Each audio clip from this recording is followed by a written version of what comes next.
for. Yeah. But it's beautiful for us now to watch our cast today walk into the theatre over the first time and look up and realise they're coming to the West End, because for a lot of them, they've never done the West End. Yeah, sure. And as producers then, what elements have you really enjoyed personally yourselves? Because obviously your music's up there. It's been sung in a different way. You're seeing it in a different light. What have you... Let's start with you, Howard. What have you really taken from this process? I think learning how to be a producer and, you know, watching from the very beginning, from the... You know, watching the first run-throughs and then watching the changes and making more changes, then watch the next run-through, and then watching it develop to actually coming on the stage, and getting to know all the cast. It's great. It's like a big family, you know, everybody says hello to each other, gives everyone a hug, and it's just great. It's fantastic. Yeah. Go on, Mark. Getting one of those chairs that says producer. Oh, I love it. Yes. I've got one of them at home now. When we first did our first sort of everybody got together, we all got given a little deck chair. And on the back of mine it says producer. I think that... Now, you play the same person, girls, don't you, as a younger and older version. So, Rachel, just tell us then how the character of Rachel fits into the story. The story is of Rachel when she was 16 and her friends, her group of friends. This is really a story of friendship. And it starts around her being 16. And then something really quite tragic happens when they're 16, this group of friends. And then 25 years later, Rachel now wins a competition. Well, she enters a competition and she wins. And she reunites her friends. Well, she tries to reunite her friends to go and see the band that they loved when they're so much and that featured heavily in their lives when they were 16. Right. So it's the story of the 5 and the 4. Oh. There we are. And Faye, you didn't know, did you, about Take That's involvement in this when you were actually auditioning for the role? Yeah, not at all. I just got told I was auditioning for a musical. OK. And basically to prepare a joke and a song. I was like, great. And then we did a first workshop, and then the day before we were doing our presentation, almost, I got told that we're going to be doing it in front of Take That. I was like, right. What? You have As you do. Yeah. Well, we've been working on it all week, so I was just doing what I've been doing every day, and it was great fun, and it's great to have them there. Of course. I think she said, who are they? It was just the 3 of you, though. It was really quite daunting, just the 3 of them. Oh, I'm sure. That was it. Oh, I'd die if I have to sing in front of...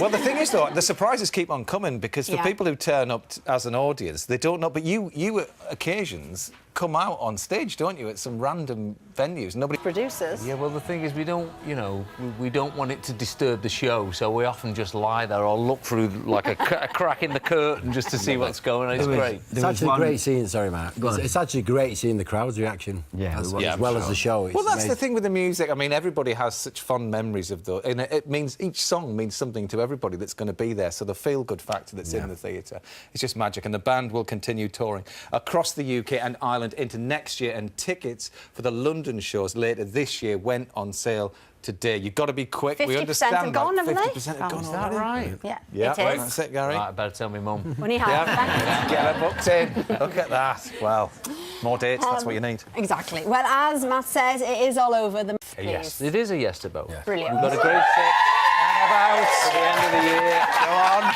And then we're planning a world tour next year because Mark wants the T-shirt. You know, He's got the chair now. Get a chair. It's a big collector. My work is done.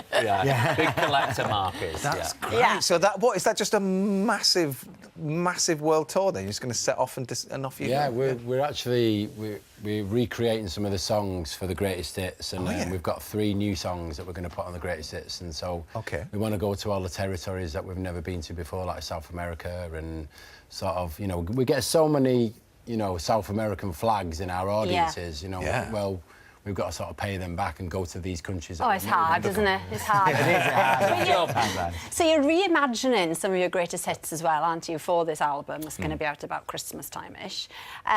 Can you give us a hint as to what maybe? Well, a lot of... Which ones you're doing? A lot of the... You know, you remember the old tape reels? Well, we've got them out and you put them in the oven for a bit. This is what we were told. And then you digitise them. And so we've sort of upgraded a lot of the mixes and we've reimagined some of the songs, but not all of them. You know, you've got to be careful with these things. If you take them too far, you're sort of destroying people's memories. So, you know, we've tried to be... Oh, there's a little laugh there.